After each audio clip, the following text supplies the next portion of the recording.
സു from so Sulochana from Someshwara. ഇന്നലെ കോട്ടയത്ത് ആശാ തിയേറ്ററിലാണ് ഞാൻ ഈ സിനിമ കണ്ടത്.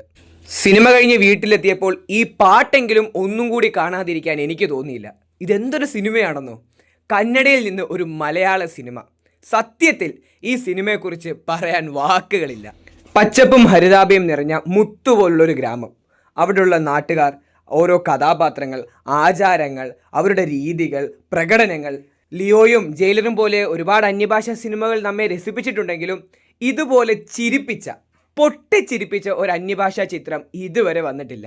ചില സിനിമകളുണ്ട്, സിനിമ രസമാണെങ്കിലും അതിനെ കൂടുതൽ മനോഹരമാക്കുന്നത് തിയേറ്ററിൽ നമുക്കൊപ്പം കാണുന്ന ആൾക്കാരുടെ ചിരിയും അട്ടഹാസവും ആരവങ്ങളുമൊക്കെയാണ്.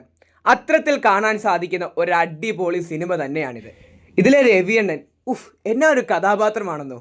അതുപോലെ അളിയൻ വന്നല്ലോ അളിയൻ വന്നല്ലോ. ആടിനൊക്കെ ശേഷം ഇതുപോലൊരു ബാക്ക്ഗ്രൗണ്ട് മ്യൂസിക് സംഭവം കേൾക്കുന്നത് ഇതിലാണ്.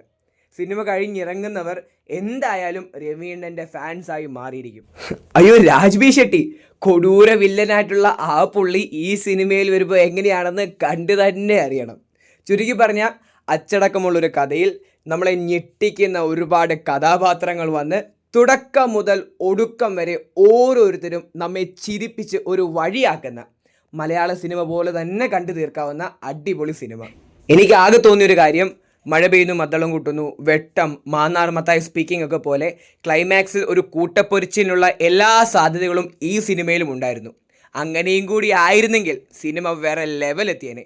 എങ്കിലും നല്ലൊരു ക്ലൈമാക്സ് തന്നെയാണ് സിനിമയ്ക്കുള്ളത്. ഇനി പറച്ചിലില്ല, ടിക്കറ്റ് എടുത്ത് തിയേറ്ററിൽ പോയി ആൾക്കൂട്ടത്തിനൊപ്പം ഇരുന്ന് അനുഭവിച്ചറിയുക. Highly recommended.